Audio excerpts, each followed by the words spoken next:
आज से ना पितृपक्ष की शुरुआत हो गई है। कहा जाता है ना कि जब इंसान पे बीतती है ना तब उसे पता चलता है। और मैं भी तो अपनी माँ की बेटा ही हूँ और हाँ, मैं माँ का बेटा ही शुरू से बन के रही हूँ। और आज मंझले वाले भाई का फ़ोन आता है कि देखो पितृपक्ष की शुरुआत हो गई है। तो सबसे पहला जो पितरन को जो पानी अर्पण किया जाता है ना, जल अर्पण किया जाता है, तो आज कर दे। कोई भी चीज़ होता है तो ज़रूर हमसे एक बार पूछ लेता है। तो लेकिन हम बोले कि ठीक है दे दो। तो फिर वहाँ मेरे दोनों भाई मिल कर के अपने जो पूर्वज हैं आज उनका ही आशीर्वाद है कि दोनों भाई जो है ना अपने पूरे कर्तव्य को लेकर के चल रहे हैं। लेकिन मैं भी तो अपनी माँ की बेटा ही हूँ और मैं अपनी बहन को चुपके से बोलती हूँ क्यों ना हम लोग भी तो मतलब शुरू से अपनी माँ के लिए बेटा ही बन कर के खड़े हुए हैं। उन्होंने भी चुपके से माता पिता को जो पहला पितृपक्ष का जो जल अर्पण किया जाता है ना, हम लोग भी चुपचाप से हम लोग दिए क्योंकि हाँ, हम लोग उस घर के बेटा ही हैं और शुरू से हम लोगों ने अपना फ़र्ज़ को निभाया है। लेकिन हाँ, मुझे जो है ना अपनी माँ की, अपने पेरेंट्स की कमी बहुत खलती है। क्यों ना हम लोग भी जो है ना अपने मम्मी पापा हैं तो वो कहा जाता है कि पितरन जो होते हैं ना वो साल भर पे पितृ पक्ष में ही धरती पर आते हैं। और इसका तो बहुत ज़्यादा महत्व नहीं पता था, लेकिन माँ के जाने के बाद, मम्मी के जाने के बाद बहुत ज़्यादा उस चीज़ का महत्व समझ में आने लगा है। और जिस तरह से भगवान 9 दिन हम लोग नवरात्र करते हैं ना, तो साल भर में ख़ास करके मुझे बहुत इंतज़ार रहता है कि माँ, मेरी मम्मी आएगी। और पापा से तो था, पापा तो मेरे पहले छोड़ के चले गए थे, लेकिन अपनी माँ की बहुत प्यारी बेटी रही हूँ। और कभी मतलब काम नहीं करने देती थी, कभी नहीं बोलती थी, शुरू से बोलती थी कि नहीं ये बहुत अल्हड़ है, इससे काम नहीं होगा।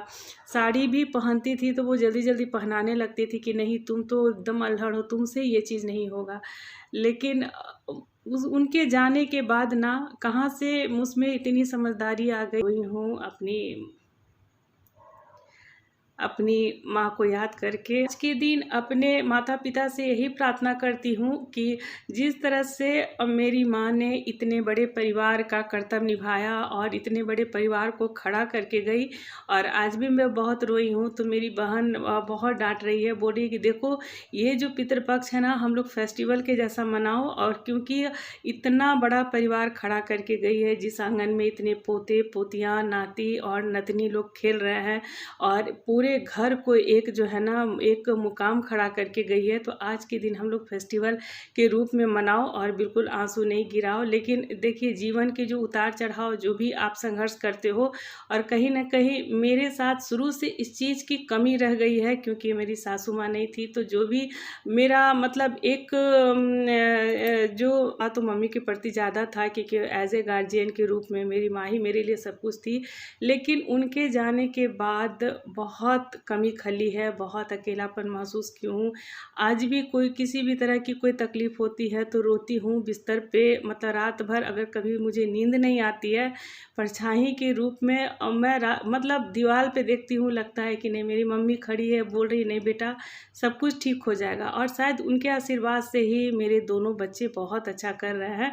और ये छोटी बड़ी कमियां तो हर किसी के ज़िंदगी में आती है, लेकिन उससे डरना नहीं है। जब आपके बच्चे अच्छा करते हैं ना तो जीवन का जो है ना सबसे बड़ा जो है माता पिता हमारे पितरन का आशीर्वाद मिलता है। और आज मेरे बच्चों को जो भी मुकाम है ना, तो कहीं न कहीं मेरी मम्मी का बहुत बड़ा आशीर्वाद है, मेरे पापा का बहुत बड़ा आशीर्वाद है।